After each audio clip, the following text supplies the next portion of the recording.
We begin with a story of questionable teenage judgment, the kind parents have been losing sleep over since long before the invention of the keg party.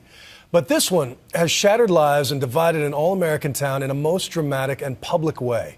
It involves two high school football standouts, a 16-year-old girl from across the river, copious amounts of alcohol, and accusations of sexual assault, all swirled together in a social media culture where reputations can go viral in a blink. After day two of this trial in Steubenville, Ohio, ABC's Elizabeth Vargas has the latest details. It is a high-profile case that has turned the small, close-knit town of Steubenville, Ohio, upside down. Shame on you! And serves as a cautionary tale for teenagers living in today's digital world. She is so right now.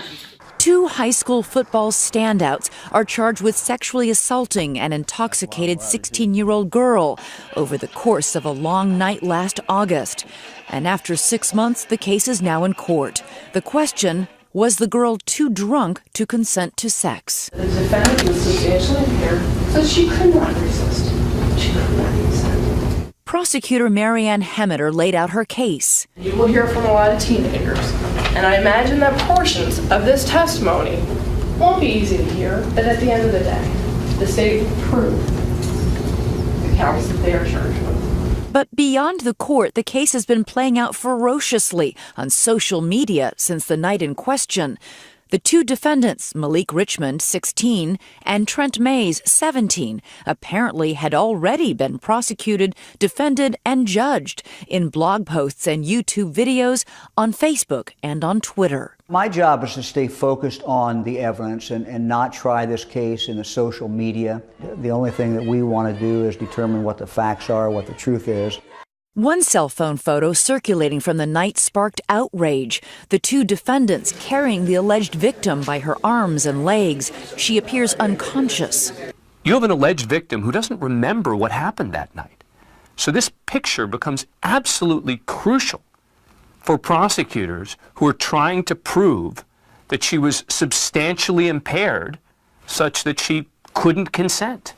Malik Richmond, who maintains his innocence, spoke to us in an ABC News exclusive. Malik says the 16-year-old girl was awake and a willing participant in the photo that was a joke. So you just grabbed her and that was a fun picture that you took? Well, after that, I didn't think it was fun, but at first, during that moment, in the moment? Yes. It was a joke picture? Yes, ma'am. So you weren't carrying her out? No.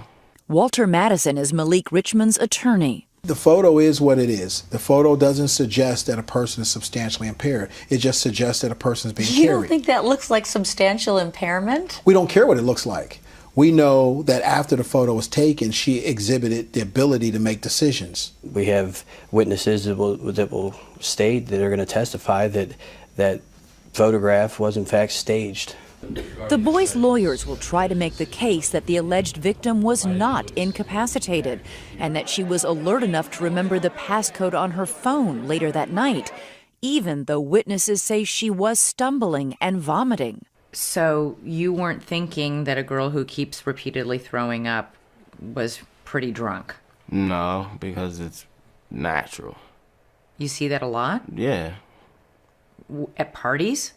Not just at parties. You see it everywhere. You can see that at a football game. You can see that at a concert. People throwing up because they've had too much to drink? You can see that anywhere. Throughout the night at several different parties, Ohio teenagers tweeted and texted about the drunk girl. Within a week, the two football players were arrested and charged with rape for penetrating her with their fingers. Big news in a town devoted to Big Red football. You knew that people in town were going to be talking. Yes. This was going to be a big deal. This was going to be a huge deal there. It's two Big Red football players. Alexandria Goddard is a crime blogger who posted all the messages and all the names of the boys involved, even those who had not been charged with any criminal wrongdoing. And so I started looking at social media. I established who was on the team and started going through names, found their Twitter accounts, and I was up all night. But within 2 hours, I had names and a basic idea of what was going on that night. And it was all on Twitter. The tweets appear to reference a sexual assault. One read, "Song of the night is definitely Rape Me" by Nirvana.